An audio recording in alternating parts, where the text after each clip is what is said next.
magia, aparece en teoría la urea por magia. ¿Cuál es el fenómeno fisiológico esencial para que la urea esté en teoría? ¿Dónde? ¿En dónde? ¿Qué pasa? ¿Acaso no hemos visto porción por porción, muchachos? ¿Ah? Y como es un componente tóxico, no puede ser absorbida.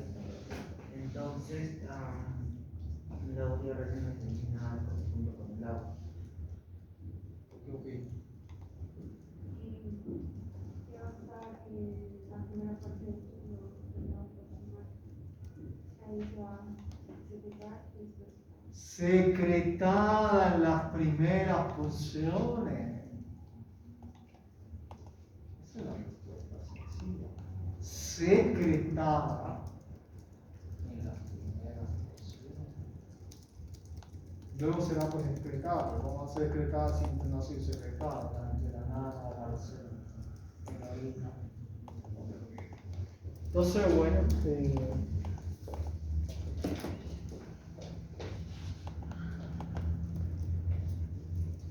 y finalmente el hígado fue lo que está haciendo en el metabolismo, es formando los famosos cuerpos cetónicos que los tenemos ahí abajo. A partir fundamentalmente, a veces es en su mayor parte de ácido graso libre, pero también tienen que ver los aminoácidos. Y una porción pequeña de glucosa, ¿no? Entonces, bueno, cuando la glucosa baja y luego baja más, y luego baja más, como por ejemplo en los estados de ayuno prolongado, por ejemplo en la huelga de hambre, no, el sujeto hace cada vez más y más y más cuerpos cetónicos. Esos cuerpos cetónicos que se forman a nivel del hígado, porque el hígado tiene una maquinaria enzimática fundamental para convertir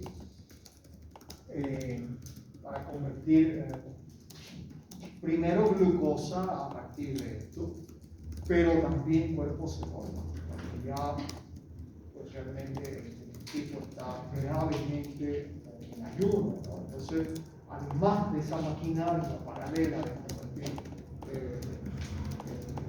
ATP a partir de la neoglicogénesis, se produce la cetogénesis. Y la cetogénesis lo que va a mandar son cuerpos cetónicos a la célula. A nivel de la neurona, esto a veces salva la vida en un sujeto que está cagético, por ejemplo, en una guerra, el sujeto está caminando, no se está dando, o en una paciente, cuando tiene un paciente con anorexia nerviosa, entonces el cerebro sigue funcionando, no viene intoxicado, pero sigue funcionando a partir de los cuerpos cetónicos, a partir de energía, ¿no?, que le dan los cuerpos cetónicos. Porque un cuerpo cetónico hace, entonces también se reconvierte, o sea, va a hacer conversiones, y una de las conversiones es la acetilcoenzima para entrar a los ciclos generadores de ATP. Pero es malo, entonces, es muy ácida. Al ser muy ácida genera una cetoacidosis, y la cetoacidosis termina matando al sujeto. Es decir, la cetoacidosis severa con cuerpo cetónico es un problema grave. Entonces, bueno,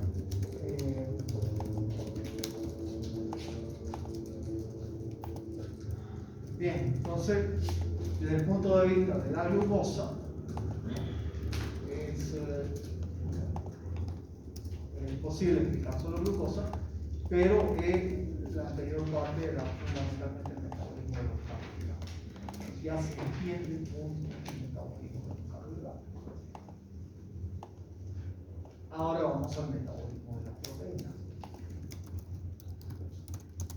Las proteínas son igual polímeros, ¿no?, que vienen de macronutrientes proteicos, ¿no? Hay una parte que son proteínas animales y hay una parte que son proteínas vegetales.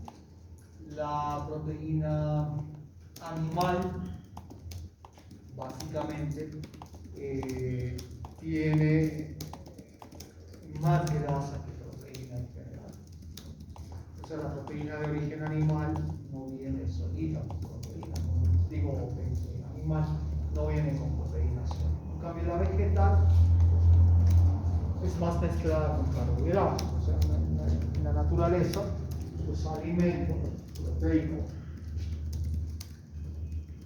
pues de origen animal, son la mayor parte muy grasos.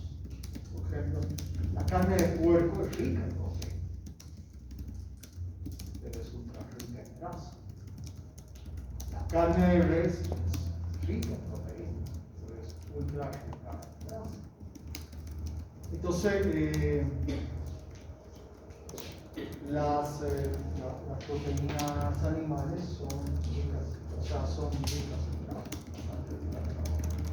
En cambio, las proteínas vegetales son mucho más ricas en proteínas y carbohidratos. Por ejemplo, las gramíneas. Todas las gramíneas son ricas en proteínas. Son ricas en carbohidratos. Son alimentos bastante buenos. Y no son ricas en grasa, son bastante pobres. Entonces, bueno, finalmente, pues estas proteínas, obviamente hay proteínas de alta calidad y proteínas de baja calidad en los alimentos, ¿no? Hay proteínas de alta calidad, por ejemplo, como la leche. La leche es una proteína de altísima calidad. Por su origen también tiene bastante grasa. El huevo es una proteína de alta calidad, son de origen animal, y las proteínas de alta calidad a nivel vegetal son, por ejemplo, los garbanzos, ¿no? Los garbanzos, la lenteja,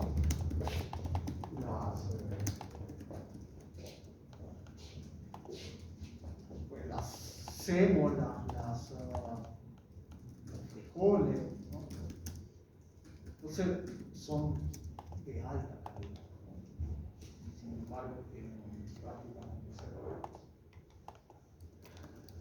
Finalmente, pues los que son de alta calidad tendrán básicamente todos los aminoácidos esenciales, ¿no? En la parte andina, el amaranto, la quinoa, no son de altísima calidad, básicamente tienen todos los aminoácidos.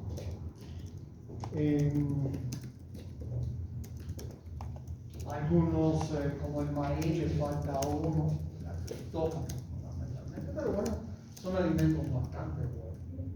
Entonces, ahí están finalmente los aminoácidos. Estos aminoácidos pues, van a ser la base, como hemos podido ver, en metabolismos de otro tipo. No solamente van a estar en los metabolismos específicos a nivel de los macronutrientes, sino en metabolismos muy específicos, por ejemplo, en el metabolismo de los neurotransmisores. ¿No? ¿Sí o no? Sí, sí. ¿Está bien? Ajá. Sí, sí, las imágenes.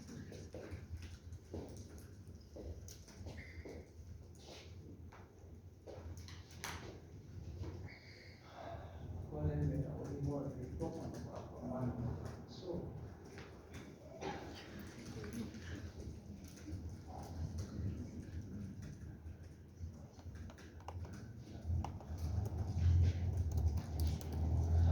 El tritoma se va a obtener de las carnes para convertirse en ácido oxitocínico.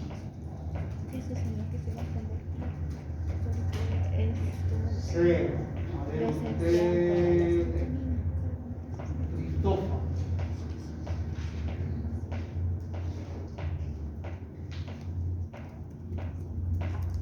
Quinorenda. A ver, usted, tritoma.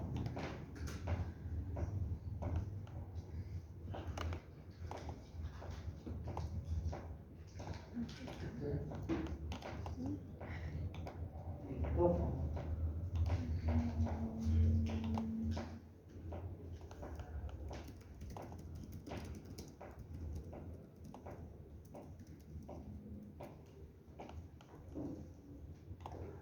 Triptófano.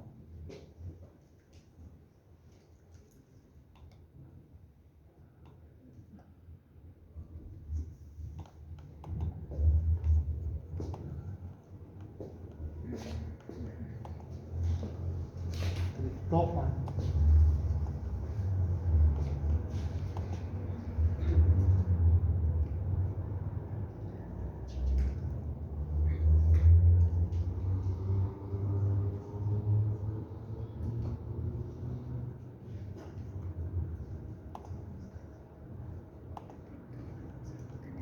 Triptófano.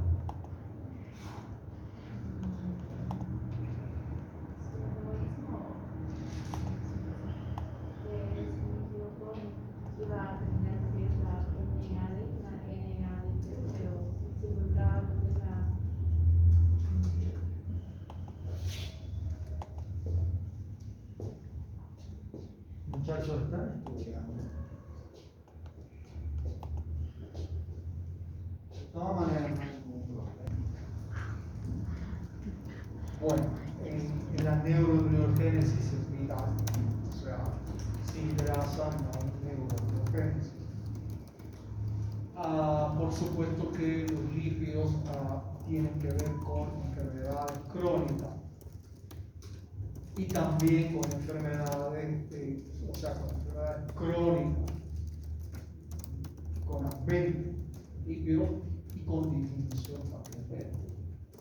Y somente está íntimamente vinculado a aquellas enfermedades. Las 4 gigantes. Las cardiovasculares que hemos visto ya. Ustedes me pueden contar todo el cuento de las cardiovasculares y la dislipidemia, ¿no? O sea, las dislipidemias y la enfermedad cardiovascular por arteriosclerosis. Me pueden contar también el cuento de las enfermedades cerebrovasculares, las dislipidemias y la arteriosclerosis que ya dominan ustedes. Me pueden contar el cuento de la diabetes mellitus, ¿no? Está claro que está íntimamente ligado al proceso de la obesidad, ¿no? El proceso patológico de la obesidad. Está íntimamente relacionado al cáncer, sin duda alguna, y a las enfermedades generales. Esto también es importante. Entre estas enfermedades generativas en psiquiatría, una de las grandes enfermedades es la demencia. Y la demencia también está vinculada a los lípidos. ¿Qué dijo? A los lípidos, la demencia.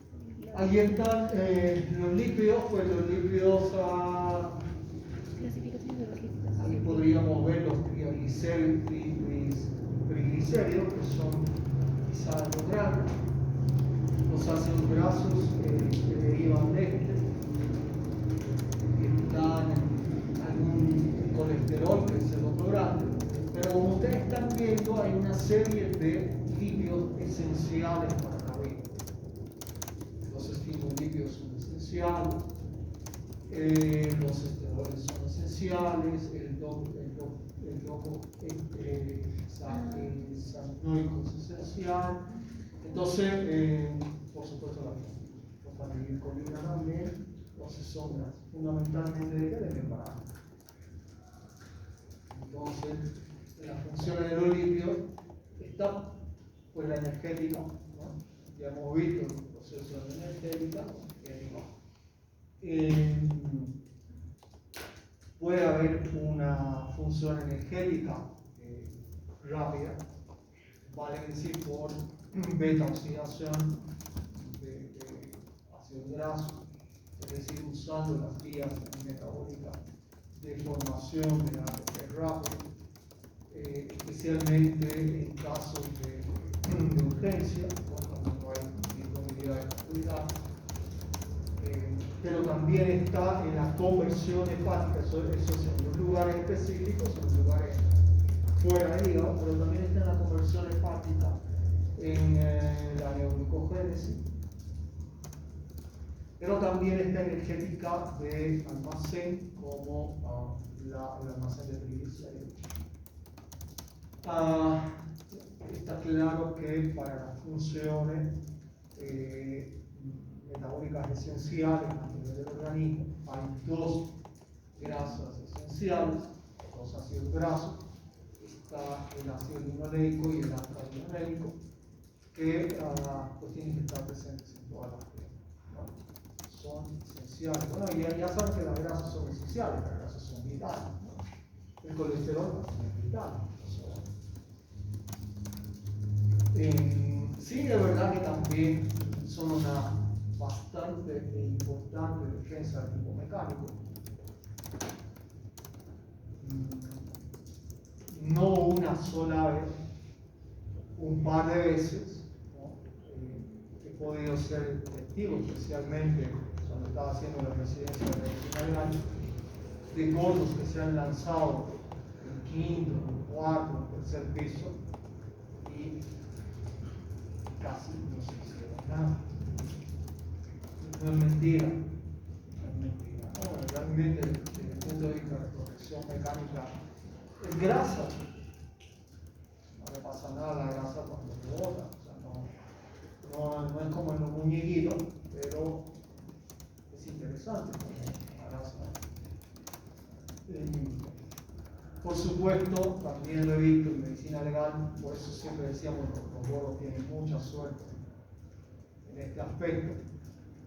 Porque apuñalamientos, por ejemplo, que hubieran acabado con un flaco, a un gordo no le pasaba nada. Le pasaba un poco. Accidente de tránsito, también con vuelcos espectaculares. Si no se golpeaba la cabeza el gordo, no pasaba nada. O bueno, nada. Pero más allá, digamos, de los comentarios de esto, realmente es una defensa mecánica. Entenderán que desde el punto de vista del desarrollo filogenético esto también tiene su historia, ¿no? Había obesos mórbidos en la Edad Media. Sí. En la pintura, bueno, en el arte, ¿no? En el arte que básicamente demuestra una expresión de lo social y de la experiencia en los contextos. Hemos visto pinturas de siempre, ¿no? ¿Cuándo aparecen obesos en el arte? No sé, en las esculturas, en las pinturas, aunque los griegos eran así,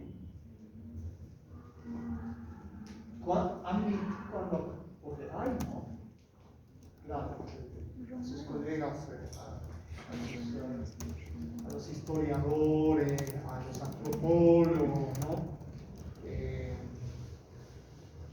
Bueno, yo sé un poco porque yo he hecho el módulo de antropología forense cuando estaba haciendo la residencia en medicina legal. Hay un módulo grande, no me acuerdo, era 4 o 5 meses de antropología forense, y ahí se lleva todo esto, ¿no? Pues, antropología general y luego pero es interesante, pero bueno. Pero si ustedes ven, ¿no? En la historia, si ustedes ven al principio, pues los besos no se pintaban, ¿no? Y luego empiezan a aparecer después los hombres. Empiezan a aparecer mujeres gordas en la pintura después de la Edad Media. Entonces, antes era muy difícil hallar mujeres con cuerpo grande. Entonces se darán cuenta que esto tiene su interés filogenético. En ese desarrollo filogenético, la gente que realmente moría por desnutrición calórico-proteica, realmente moría. Estamos hablando que antes de la Edad Media del corte, ¿no? Estamos estamos hablando del siglo XV, que se termina la Edad Media, o cuando empieza la Edad Media.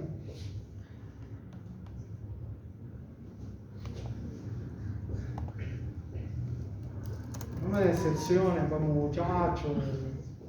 ¿Cuándo empieza la Edad Media? Más o menos en el siglo V, ¿no? Y aquí es largo. Acaba más o menos en el 15.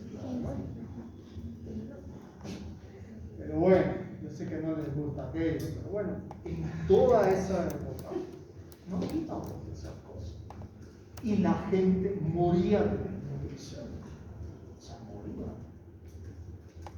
No podía acceder a la comida.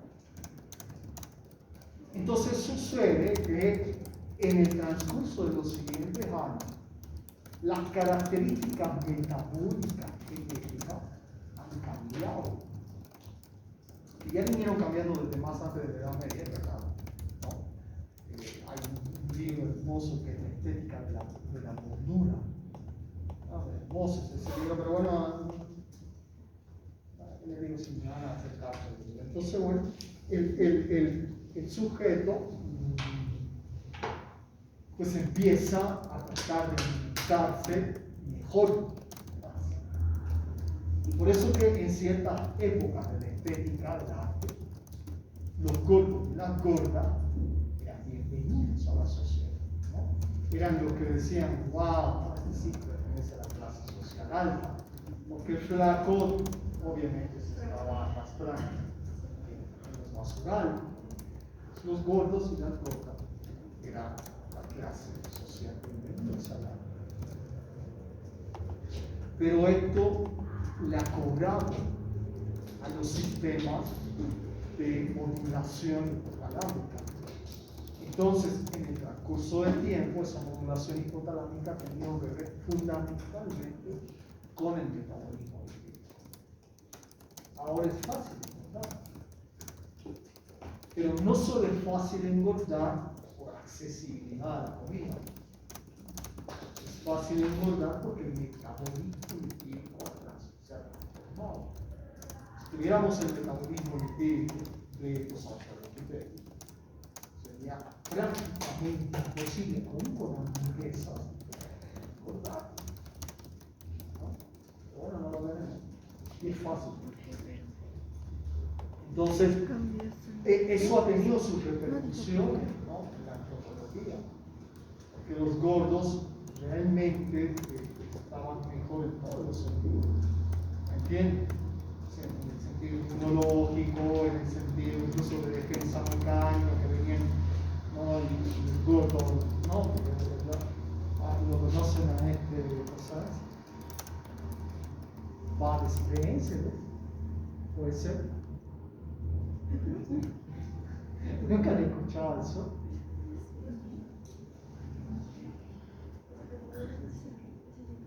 Ni siquiera les gusta el cine como. ¿Han escuchado de Bud Spencer?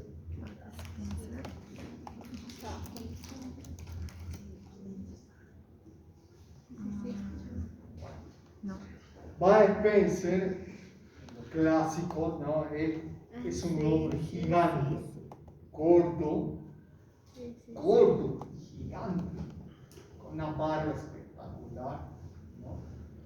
Que acaba a cualquiera, ¿no? ¿Entienden? No es como Spider-Man, que va a aparecer, ¿no? El pajarón, ¿no?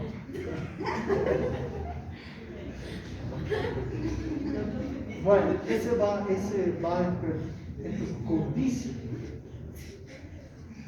Es el ídolo, ¿no? de las peleas. Entonces, bueno, tiene que ver justamente con él. Entonces, no solamente con la defensa mecánica, sino con la termorregulación. ¿De acuerdo? En la termorregulación, el sistema lipídico tiene que ver con incluso la supervivencia de los neonatos cuando son tirados al exterior. su suerte, ¿no? El que tiene más grasa supervive a las inclemencias, ¿no? Del frío o incluso del calor. Pero los flaquiticos, ¿no? Entonces tenía mucha relación desde el punto de vista antropológico de quién tenía más grasa. Está íntimamente ligado, y esto es interesante, está íntimamente ligado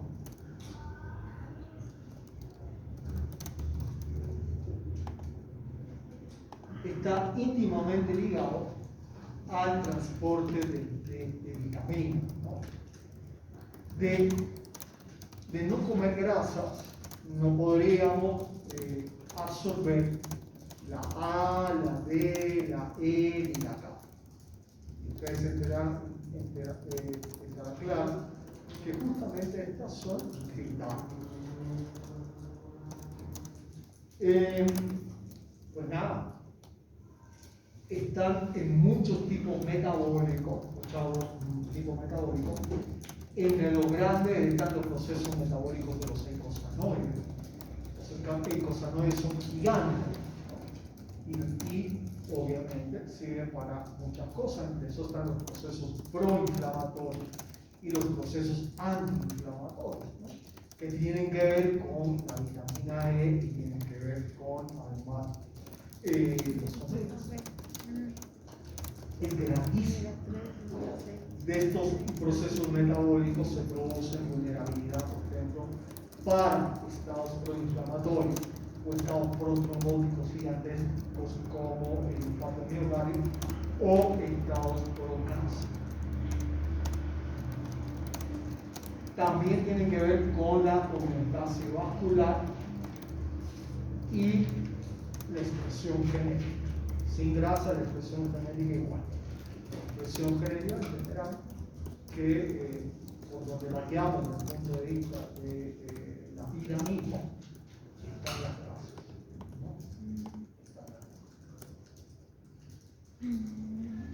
La digestión y la absorción del líquido es un poco más compleja que el resto que tenemos. Es la más compleja. Entonces ustedes están viendo ahí en una diapositiva la síntesis de aquello. Entonces, bueno, igual entran como macronutrientes, como mineros grandes, las grasas,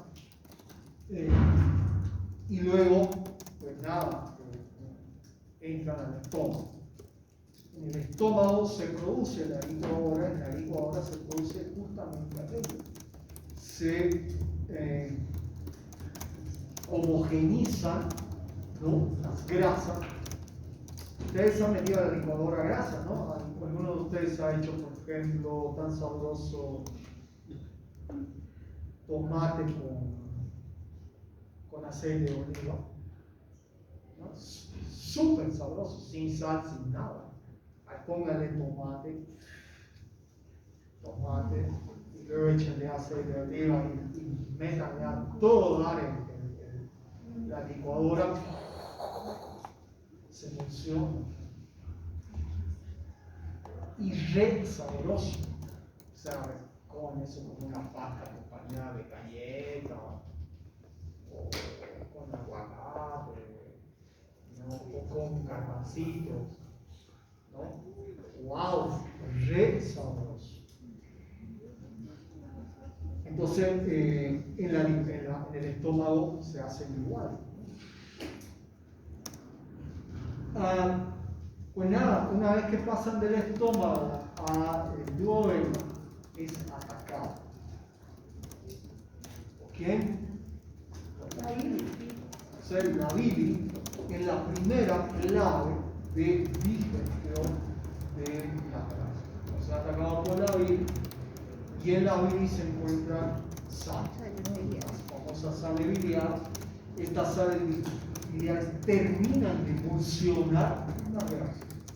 O sea, estas sales biliares, si bien ya por el batido, si ustedes quieren, estaban ya emulsionándose, acaban con emulsionar prácticamente todo, 100%, con las sales biliares. No será 100%, pero no, gran porcentaje. Entonces, queda emulsionado. Está pasando por el tubo digestivo emulsionado. Entonces, cuando van ustedes a la playa, ¿no? Ven en la playa, ven espuma en la playa. Sí parecía cuando uno abre y ve emociones así, emocionada, sí. Entonces, bueno, pero no queda ahí. No queda ahí. Actúan las sales biliares, ¿no? Y actúan las limpasas pancreáticas. Las limpasas pancreáticas, genéricamente hablando, las limpasas pancreáticas son un grupo de enzimas para los lípidos, esto vamos a ver, bueno, que finalmente los convierten en monoglicéridos y ácidos grasos. Estos que han entrado y se han convertido en elementos cada vez más chicos, llegan a la luz intestinal de absorción, ¿no? Y pasan, como ustedes están viendo, ¿no? Por difusión pasiva a los enterocitos. Una vez que pasan a los enterocitos, no les resulta fácil. O sea, va una serie de procesos, ¿no? Que ustedes están viendo en conversiones y además en ataque de enzima intraenterocito con las apolipoproteínas, ¿no? Y finalmente con acción para estas apolipoproteínas de síntesis de proteínas a partir de una estructura de expresión genética intracelular en el enterocito. Eso significa que se unen, o sea, necesitan de proteínas sintetizadas de manera adecuada. Ahí ustedes están viendo que el colesterol también por su lado entra, está en verde, ¿no? Y finalmente lo que hacen es construir a partir de esta estructura del retículo endoplásmico al aparato de Golgi, que le da una bolsita para meter a todo lo que se ha generado, lo que ha entrado. Y están ahí finalmente todos los kilómetros. Esos kilómetros salen por la parte basal, ¿no? Del enterocito. ¿A dónde? Al sistema linfático. Bueno, estos jamás pasan. O sea, la absorción no es la absorción típica de las proteínas de la vida. Es una absorción muy peculiar. Entonces pasan al sistema linfático como kilomicrón. Están viendo allá que están navegando cuando el sujeto ha comido mucha grasa y horas después, 4, 5, 6 horas después, pues cuando uno coge un vaso linfático le ve que está batido de grasa. Entonces el vaso linfático lo lleva y van a haber algunos ataques en cierto tipo de células cuando está lleno el vaso linfático, muy específicas de las grasas, hasta llegar a dónde? Hasta llegar al sistema vascular. En el sistema vascular general se vacía y de ahí va el camino largo a buscar otro tipo de células. Bueno, en este caso, células hepáticas y células del sistema graso. ¿No? He hecho un recorrido larguísimo. Y ya después saben más o menos lo que va sucediendo. Esto más, hay sistemas metabólicos, hay sistemas lipídicos metabólicos específicos muy importantes para la vida. Está, por ejemplo, el metabolismo de las series de omega 3 y omega 6. ¿Qué es lo que tienen que aprender de esto de manera muy sencilla? Inflamación, ¿quieres por inflamatorio? esos, ¿no? Se acabó la clase. Ya, muchachos.